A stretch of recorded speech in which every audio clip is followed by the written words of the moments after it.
Hey guys, so today's update is gonna be a little different from normal. Something very unusual happened to me last night, and honestly, I just have to tell someone. Bear with me for this. So, as most of you know, I'm a big fan of Studio Ghibli movies. Loved them ever since I was a little kid. I used to always sack out on the couch, maybe with a parent, and watch those films for hours on end, always clutching the most Japanese snack our ultra-white local superstores had in stock.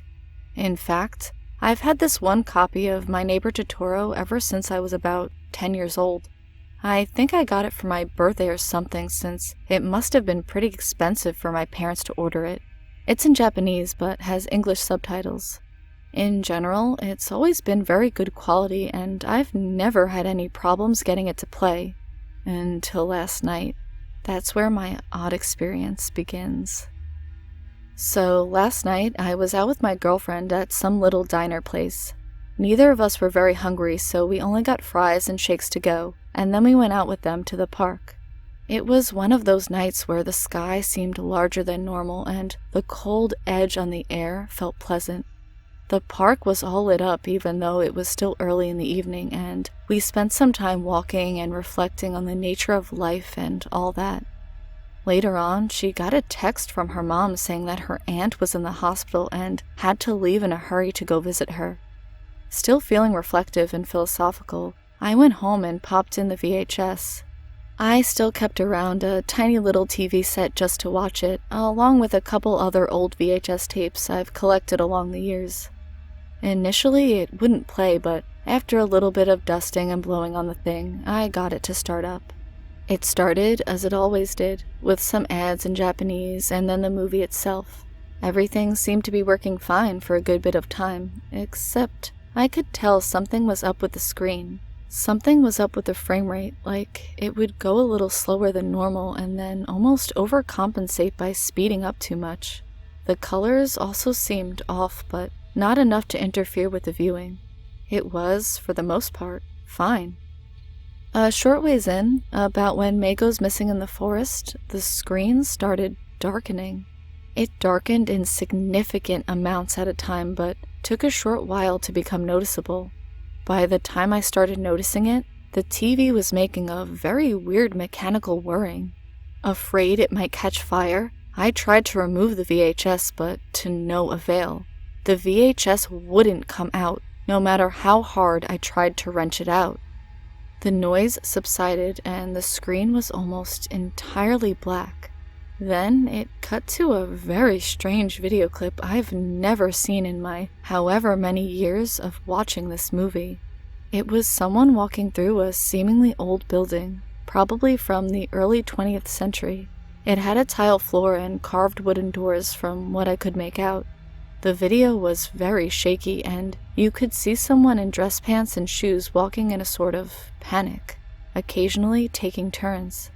The video stopped right about when the person filming turned into a dark corridor and then looped back around. The video was dead silent, but I could have sworn after watching it a couple dozen times, I could hear breathing. I couldn't tell whether this breathing was coming from my house or the TV, so I got up and looked around the room. It didn't get louder when I came near anything, so I assumed it was the TV. Then I noticed that the video clips actually were changing as the movie progressed. Posters started appearing in the hallways and later crumpled or trodden on the floor. I couldn't make out what they were at first, but later I started figuring out that they were Ghibli promotional posters. Most of them involved Totoro, but some of them had Nausicaa and Kiki's and some rougher ones that I couldn't determine, possibly concept art for movies they never released. Soon, these concept art posters were the majority of what I saw, and the amount of posters continued to grow until they were literally covering all of the walls and the floor. For the final and absolutely unforgettable clip, the cameraman was breathing hard and having difficulty trudging through the massive amount of posters littered all over the place. Eventually, he made his turn, but instead of the video looping, he continued down the corridor. It was incredibly dark, but after a while you could sort of make out that he was descending a staircase.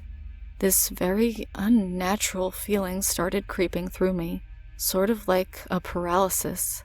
I don't know if it was morbid curiosity or if something took hold of me then, but I felt unable to divert my attention, no matter how fundamentally wrong the video started to feel. Soon, he reached the end of the staircase, breathing softer now, and opened a sickeningly pale door into sort of a chamber. I'd really rather not go into detail about this part, but it'll haunt me if I don't, so I'll try to give you guys the best image I can. It was a big circular room, all made of tile, with metal tables strewn in what seemed like a random pattern, but caused this sort of nausea in me that I can't fully describe or even understand. There was this dark fluid along the edges of everything. I don't think it was blood, but I don't know what else it could have been. Some tables had little metal apparatuses on them, none that I recognized. Thin pieces of metal fashioned into various tools that seemed almost alien. Then, the cameraman enters an open doorway at the end of the hall and, oh God, there was something strapped to the table, and as soon as I saw it, it seemed like the fabric of reality itself started breathing. I felt like I was coming apart or even fighting to stay alive. My muscles started hurting. The thing strapped to the table was the size of a child and entirely made of a knotted, fleshy substance resembling scar tissue. I could see little indentations on its head where eyes and a mouth would have gone, but they'd long been covered up. The cameraman turns the thing over where I got an eyeful of pale, bony, and rapidly breathing flesh on the thing's back. The cameraman lifted a piece of pink skin, dripping clear liquid, and grafted it over the exposed section. The video cut out right then and, for a second, flashed blood red. I was aware of presences around me, but I still couldn't look up or away. My body was fixed to where it was. Totoro started playing again, this time in a language I don't even know how I was able to hear. A disgustingly unnatural version of May, human-like with drawn details in all the wrong places, starts walking through a muted forest. I swear to you, I could hear the leaves rustling and insects droning, all in the most depressed and apathetic way imaginable. A dark, blurry shape became noticeable in the distance. I began feeling the dreamlike sensation of being May, of being in her body. The shape, reeking of death in all the senses, grew larger and larger in my vision. I couldn't look directly at it. It felt like a blind spot, but I knew it was somehow more. It started taking form.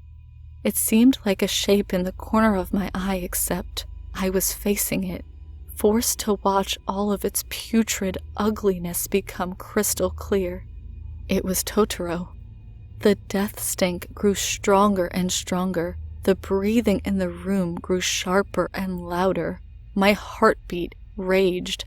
My muscles strained to contain their force. I approached. Totoro started to turn and I looked to my right. A skinny and impossibly tall creature loomed across my entire field of vision, iridescent and translucently pale. Its bent, bird-like arms flayed their hands outward, its ribcage looping in a nauseous circle. Its muscles and sinews shuddered.